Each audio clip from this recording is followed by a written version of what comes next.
Now we are going to take coordinate bond, इसको dative bond या फिर coordinate covalent bond भी कहा जाता है।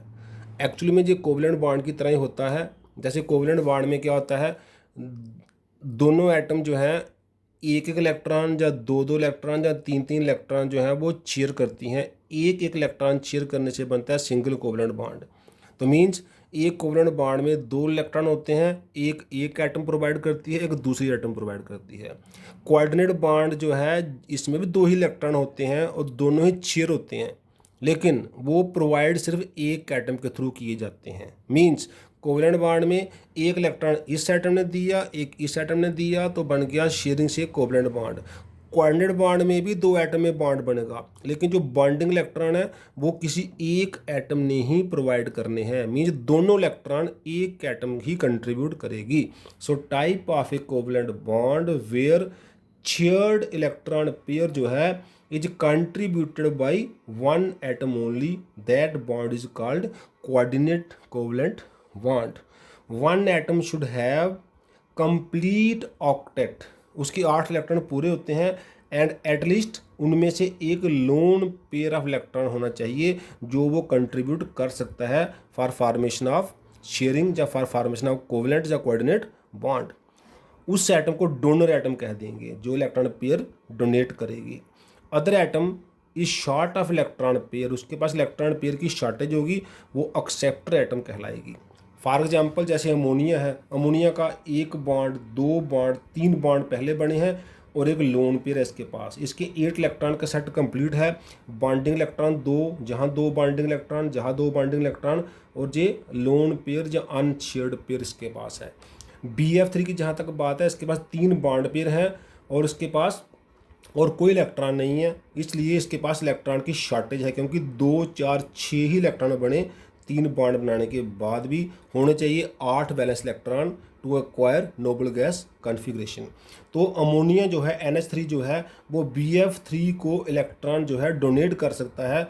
ये डोनर एटम हो जाएगी, ये डोनर N हो जाएगा और B हो जाएगा एक्सेप्टर। तो अमोनिया ने BF3 के साथ बना लिया कोवलेंट बॉन्ड। जी हम इसको एक एरो से लिखते हैं, एरो पॉइंट्स टूवर्ड जो हेड है द एक्सेप्टर एटम और tail toward the donor atom. Simply हम इसको सिंगल बॉन्ड से भी लिख सकते हैं, कोवलेंट बॉन्ड से भी है, जो कोवलेंट बॉन्ड ही है, लेकिन जो कोवलेंट बॉन्ड के इलेक्ट्रॉन, ये जो इलेक्ट्रॉन है these are shared by, these are contributed by only N atom. अब BF3 के पास भी 8 इलेक्ट्रॉन हो गए। कैसे हो गया जी, जैसे इसके 2 जे अपने इलेक्ट्रॉन हैं, 4, 6 पहले हैं, तो जे भी क्या हो गया, जे भी बॉन्ड ही एक किस्म का बन गया।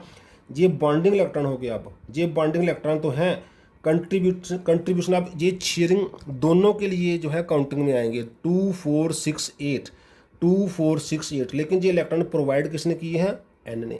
ऐसे दूसरे एग्जाम्पल देखते हैं, अजोन मालिक्यूल कैसे बनता है। ऑक्सीजन के बाहर 6 इलेक्ट्रॉन हैं, 1, 2, 3, 4, 5, 6, इसके 6 हैं, 1, 2, 3, 4 और 5, 6, इसके 8 हो गए, इसके भी 8 हो गए। कैसे 8 हो गए, 1, 2 लोन पेयर, ये दूसरा लोन पेयर और ये शेयर्ड पेयर। तो ये अभी तक क्या हो गया, O डबल बॉन्ड O। इसके भी 6 इलेक्ट्रॉन हैं, 1, 2, 3, 4, 5, 6। अब इसको ऐड करने के लिए जे वाले जे शेयर कर लेगी। अब ये जो शेयर्ड इलेक्ट्रॉन है जे अब हैं तो दोनों के लिए है, इसके लिए भी इसके लिए भी हैं, लेकिन कंट्रीब्यूट कौन कर रहा है, जे वाला O। तो जे वाला O हो गया डोनर एटम, जे वाला O हो गया एक्सेप्टर एटम। तो ओजोन में तीसरा कोवलेंट बॉन्ड ऐसे बन गया, जिसको हम ऐसे भी लिख सकते हैं या सिंपली ऐसे भी लिख सकते हैं। तो इसमें एक जे वाला कोऑर्डिनेट बॉन्ड है, क्योंकि जे वाला बॉन्ड बनाने के लिए सिर्फ इसी ऑक्सीजन ने कंट्रीब्यूशन दिया हुआ है। तो जब दोनों एटम का इक्वल कंट्रीब्यूशन होता है तो कोवलेंट बॉन्ड होता है।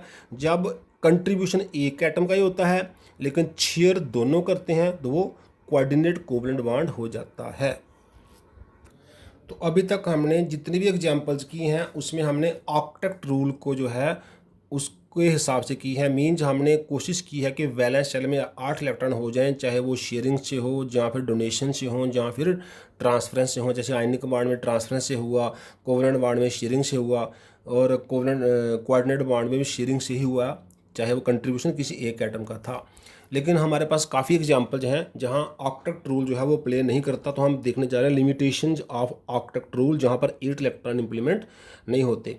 तो कुछ आयन्स हैं, जैसे हमारे पास there are ions with 2 electron, जैसे H माइनस है, एक इसका अपन है, एक माइनस से गेन किया और 2 इलेक्ट्रॉन हो गए। Li का 3 इलेक्ट्रॉन होते हैं, प्लस मीन्स एक लूज़ कर दिया 2 रह गए। बेरिलियम का 4 इलेक्ट्रॉन है, 2 लूज़ कर दिए 2 प्लस 2 लूज़ कर दिए 2 रह गए। तो इन तीनों में 2 इलेक्ट्रॉन है। वैसे ये जो जिसका एक ही शेल होता है उसमें आ ही 2 इलेक्ट्रॉन सकते हैं, इसलिए इनके 2 ही पॉसिबल है, इनमें 8 पॉसिबल नहीं है। जैसे हीलियम में भी 2 ही होते हैं। तो ये सब हीलियम की कन्फिग्रेशन जो है, जो हीलियम नोबल गैस की कन्फिग्रेशन है, उसको ये इम्प्लीमेंट हो रही है, जहाँ पर बाकी सब एलिमेंट्स के लिए हीलियम को छोड़कर बाकी जितने भी नोबल गैसेस हैं उनके वैलेंस में 8 इलेक्ट्रॉन है। हीलियम का शेल ही एक है, जैसे उसकी कन्फिग्रेशन है 1s2, तो उसमें 2 ही पॉसिबल है, उसमें 8 पॉसिबल ही नहीं है। तो इनका हीलियम के जैसा बन रहे हैं। कुछ और एग्जाम्पल देखिए, हमारे पास कुछ ऐसे केसेस भी हैं जहाँ पर इनकम्प्लीट ऑक्टेट केसेस हैं, जहाँ पर 8 इलेक्ट्रॉन नहीं है। जैसे BeH2 बनता है, तो Be के वैलेंस में 2 इलेक्ट्रॉन है 1 2, H के वैलेंस में 1, H के 2 हो गए, H के 2 हो गए। तो B के कितने हुए? B का बन गया 1 बॉन्ड इधर 1 बॉन्ड इधर, 2 ही बॉन्ड बने, तो उसके पास लोन पेयर कोई नहीं है। तो B के वैलेंस में हो गए 1 2 एंड 2 4 इलेक्ट्रॉन, तो ये 4 इलेक्ट्रॉन का सिस्टम बना। ऐसे BF3 के बैलेंस में हमारे पास F के 8 पूरे हो गए, F के 8 पूरे हो गए, F के 8 पूरे हो गए, लेकिन B के तो 6 ही इलेक्ट्रॉन बनेंगे, 1 2 3 4 5 6। तो B को हम ऐसे लिखते हैं, B एक बॉन्ड इस साइड B का F के साथ, एक इसका एक इस साइड, तो B के 3 बॉन्ड बन गए, 1 बॉन्ड 2 बॉन्ड 3 बॉन्ड। B के पास कोई लोन पेयर नहीं है, तो B के 6 ही बॉन्डिंग इलेक्ट्रॉन बन गए और इसके पास कोई लोन पेयर नहीं है, इसलिए ये 6 इलेक्ट्रॉन वाला सिस्टम बन गया। कुछ हमारे पास 8 से ज़्यादा, जैसे एक्सपेंडेड ऑक्टेट भी हैं जिनमें 8 से ज़्यादा हैं। जैसे PF5 है, जहाँ पर P के 5 बॉन्ड बन रहे हैं, 1 bond 2 bond 3 bond 4 bond 5 bond. तो एक बॉन्ड में 2 इलेक्ट्रॉन होते हैं, तो 5 बॉन्ड में P के पास 10 इलेक्ट्रॉन हो गए, चाहे वो छेड़ है लेकिन वो 10 इलेक्ट्रॉन आ गए P के पास। ऐसे अगर SF6 देखें तो S के 6 बॉन्ड बनेंगे, तो S के पास 12 इलेक्ट्रॉन आ जाएंगे। तो काफ़ी सारे जो हमारे एग्जाम्पल्स हैं, कहीं पर 8 इलेक्ट्रॉन से लेस है, कहीं पर 8 से मोर है। 8 से मोर वाले को हम बोलते हैं एक्सपेंडेड ऑक्टेट। कुछ और देखिए, जो हमारा ऑक्टेट रूल है, does not explain nature of valence forces. इनका नेचर क्या है फोर्सेस का, जो वैलेंस फोर्सेस बन रही हैं। ऐसे it fails to explain about bond energy या बॉन्ड एंथैल्पी। बॉन्ड एनर्जी या बॉन्ड एंथैल्पी कितनी होगी, वो ऑक्टेट रूल से पता नहीं चलता है। It also fails to explain the geometry of molecules. जैसे BF3 ट्राइंगुलर क्यों है, BeH2 लीनियर क्यों है, ये इनके शेप को, इनकी ज्योमेट्री को एक्सप्लेन भी नहीं कर सकता है। तो ये आगे कुछ ड्रॉबैक्स या फिर limitations of octet rule. Let us now talk about some bond parameters. First is bond length. तो दिस इज क्या है, इसकी डेफिनेशन क्या है? The equilibrium distance between the nuclei of 2 bonded atoms in a molecule is called bond length. Covalent bond में उसको covalent bond length का जो हाफ होता है वो कोवलेंट रेडियस भी कहलाता है। मेटल्स में वो मेटेलिक रेडियस है, जो हमने पहले यूनिट 4 में पढ़ा हुआ है, सॉरी यूनिट 3 में पीरियोडिक क्लासिफिकेशन में।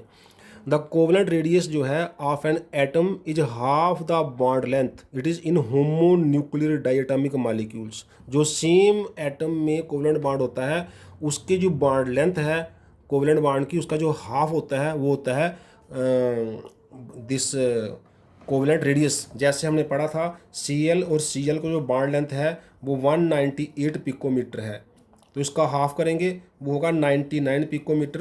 That is covalent bond radius of Cl atom.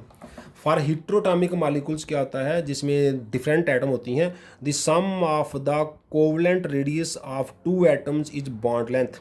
जैसे अगर एक हमारे पास AB मॉलिक्यूल है जिसमें कोवलेंट बॉन्ड है, RA का रेडियस है, RB का रेडियस है कोवलेंट, तो दोनों को ऐड किया वो हो गया bond length. Also single bond की लेंथ सबसे ज़्यादा होती है, उससे कम होती है डबल बॉन्ड की लेंथ, और सबसे कम होती है ट्रिपल बॉन्ड की length. Next is bond angle. It is क्या है, the angle between the orbitals containing bonding electrons around the central atom in a molecule. Central atom किसी मॉलिक्यूल की के अराउंड में जो बॉन्डिंग ऑर्बिटल हैं, जो बॉन्ड्स हैं, उनके बीच का जो एंगल है वो होता है bond angle. It helps us to know the geometry of a molecule. जैसे वाटर का जो बॉन्ड एंगल है वो 104.5 डिग्री है। अगर हम ऐसा ड्रा करने की ट्राई करें तो ओ के एच और एच में हमने इस तरह से 104.5 का जब एंगल बनाया तो उसका शेप बन जाता है बेंट वी शेप। ऐसे ही जो CO2 है, इसका जो बॉन्ड एंगल है C और O में वो 180 है। तो दैट मीन्स CO2 कैसे है, CO2 लीनियर है, ऐसे C double bond O C double bond O, तो जो हो गया लीनियर मॉलिक्यूल जिसका बॉन्ड एंगल हो गया 180 डिग्री। ऐसे BF3 में जो हर एक बॉन्ड एंगल है वो 120 डिग्री है। वो तभी पॉसिबल है अगर हम B को यहाँ लिखें और F को लिखें at the corners of equilateral triangle, तभी बी एफ और एफ में जो बॉन्ड एंगल है जो कितना बनेगा, जो बनेगा 120 डिग्री। सो बॉन्ड एंगल से हमें मॉलिक्यूल की ज्योमेट्रिक आइडिया भी हो जाता है। Next is bond enthalpy. तो average amount of energy required to break 1 mole of a particular type of bond in a gaseous compound. किसी कंपाउंड के 1 मोल में हमने उसके सारे बॉन्ड ब्रेक कर देने हैं। उस ब्रेक करने के लिए हमें कितनी एनर्जी सप्लाई करनी पड़ी, वो बॉन्ड एनर्जी जब बॉन्ड एंथैल्पी कहलाएगी। या फिर हम इसका रिवर्स भी कह सकते हैं, जब रिक्विसिट नंबर ऑफ एटम जो है वो यूनाइट होके 1 मोल ऑफ द कंपाउंड जो है वो बनाएंगी तो उसमें कितनी एनर्जी रिलीज होगी, वो होगी बॉन्ड एंथैल्पी। अगर तोड़ना है बॉन्ड तो हमें एनर्जी सप्लाई करनी है, अगर हमें बॉन्ड बनाना है तो एनर्जी रिलीज होगी। दोनों की वैल्यू सेम होगी, एक हम सप्लाई कर रहे हैं, एक रिलीज कर रहे हैं। जैसे अगर हम 1 मोल ऑफ हाइड्रोजन को एच एटम में ब्रेक कर दें, इसका बॉन्ड को ब्रेक कर दें, तो we generally require 436 kilo joule of energy per mole. तो हाइड्रोजन जो मॉलिक्यूल है इसकी बॉन्ड एंथैल्पी हो गई 436 किलो जूल पर मोल। जब एच एटम से 1 मोल हाइड्रोजन H2 मॉलिक्यूल बनेगा तो इतनी energy 436 kilo joule energy release होगी। जहाँ जब हम 1 मोल ऑफ हाइड्रोजन मॉलिक्यूल को H एटम में ब्रेक करेंगे तो we require 436 kilo joule of energy per mole. तो that is bond enthalpy of hydrogen atom is 436 kilo joule per mole. Higher is the bond enthalpy, more stable is our molecule, या more stable is more strong is our bond. तो आज हम यहीं close करते हैं। Thanks.